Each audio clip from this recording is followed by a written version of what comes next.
So in the hotel room, they put the heater on and tried to put rice inside the hotel room, and the fire engine went off, the fire alarm went off. So the police came again, picked them up, and there was another round of interrogation.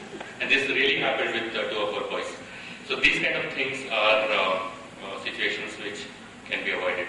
And once awareness is created, people can make sure that they are safe and sound in the new place.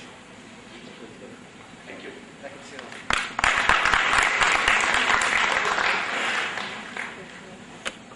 This and the way things work in the Western world and here could lead to scenarios where employees are subject to unwarranted or unpleasant situations or experiences. Now, tackling that is also a big challenge, so I would probably like to hear from Shahid what HCL would be looking at doing to try and educate their employees on these kind of matters to ensure that they're not caught in these scenarios.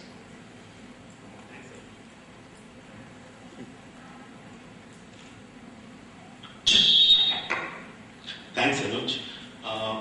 Not only from the HCL perspective, but even from the ITITS perspective, because the kind of movements we have, I think it is mandatory on all of us to ensure that the consultants will be traveling to on-site location are actually trained, and it would be advisable that we as professionals of immigration take support of the training unit, and also people who are involved in etiquette, because we may directly not be able to support the consultants in the know-how, in the information. And just like how Shiva made a few mention, for some of the illustrations, some of our youngsters, they would prefer to take some of the MP3 songs in their laptops. At times it so happens that it may be, downloaded from somewhere or it is pirated. Even that becomes an issue at times. So, we need to collaborate with the training units in every organization, such that a kind of a package is made for them, wherein these guys are put through it. It is not guaranteed that even if you're going to train them, they may not make that mistake or whatever. But we need to be careful. Like in Saudi Arabia, for that matter, everything is written in Arabic. There may be a spot which is, which will very clearly say no photographs. If a guy were to go there and take a picture, he's bound to get picked up. There are some of the things wherein the culture sensitization needs to be looked into.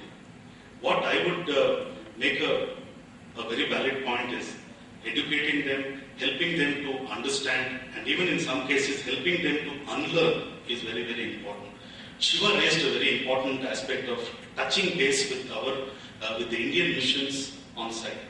I can tell you out of personal experience, there have been very proactive consul generals and Indian high commissioners and Indian ambassadors who have encouraged this in a big way and requested at least the IT guys to go and register with them. And in 2009, when the IPL was happening in South Africa, I was working with another company at that point in time. It so happened that about 5 or 6 of the companies got together, and most of them were from Bangalore. So when the Royal Challengers were playing in South Africa, these guys wanted to cheer them. They all got together for cricket, but they later on realized that if they got together for cricket, they should get together for other better aspects as well. We had a very proactive High Commissioner there by name Mr. Bhatia. So he encouraged and said, okay, the day you land, let somebody from your HR or administration or corporate services send me a fax to say that X or Y or Z has landed over here. We will make a note. Very few Indian missions have actually done this.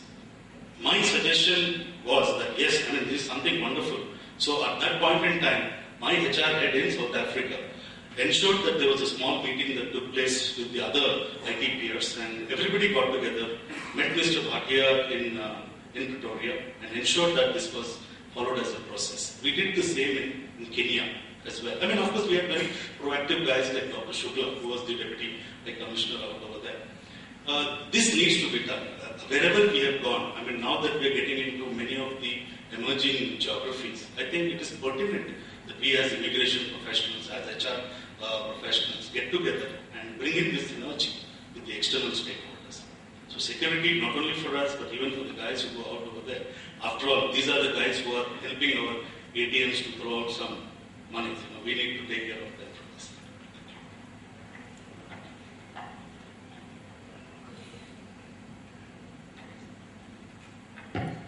Thank you, Shahid. While I completely agree with the wealth of experiential learning Siva and Shahid have brought to the table, I would take a more structural and a process view of employee security, and this is one of the forward-looking practices I found in many multinational companies. We have a process where a pretty robust one at that, very staunchly disliked by the delivery guy, but we do have a process which we have proposed to work. And there are a few pillars to this process. One is the company philosophy about caring for its employees who work in an alien location. And the company's philosophy is that none of its employees should be at any point posed with a threat or should be in a dangerous situation for lack of information or education. The company's philosophy is to ensure safety for any of its employees traveling to another country. And there is the second component of how do you educate them, how do you train them, and the choices you make, whether you train them internally or you get an external vendor. The reputed vendors around ISOS, Red 24, you get external vendors like them to train them. Because what we've been realizing that the new age of business is going to be Middle East, Africa, where there's plenty of opportunity, and wherever there is oil, there's typically trouble. But very loosely put, but that's what we're seeing. And as more and more of our rollouts go global, implementation goes global, we are going into territories which are largely unexplored in the past. So the second question is, what do you use to train your people? Then the third question is, third parameter to be considered, what are the company's legal obligations if you do not train your people, or if you have knowledge that there is a risk to an employee in a certain country and you still send your people out. And if, in my limited understanding of the French law, and I'm sure Fiona would be able to help us more here, if the company, any company which is registered on the French stock exchange, and has knowledge that there is a risk in a certain country or certain place of deployment, and still willingly deploys its people there, if something happens to the employee, there is a liability the company carries, despite having gone through all the security process, education, etc. So one piece of this is to what extent do you need to do something to protect yourself from a legal aspect? And then the other component per se is the budget. Somebody's got to fund this training. So does the corporate put up a budget? Does each project absorb this cost of this training? And how worthwhile it is? The whole sort of question about it. But as a structure, you need to have something else. And the whole the dimensions to preparing an employee or securing an employee's on-site stay is pretty simple. There is a training which is mandatory, without which travel will not happen. And this is typically done by an external vendor to bring in more robustness. And these are agencies which take care of things like emergency evacuation. I mean, the agency which is held in 2611 or the famous incident of where EDS brought its employees when Rossborough was at the head of things. So these are kind of professional agencies which given their advice based on their experience.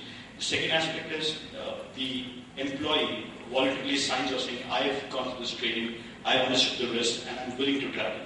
Because you can't send an employee against his will. The third aspect is where a certain leader in the business unit signs off saying, yes, I understood the risk, and I'm asking the employee to go, I'm signing off this travel. More like a balance.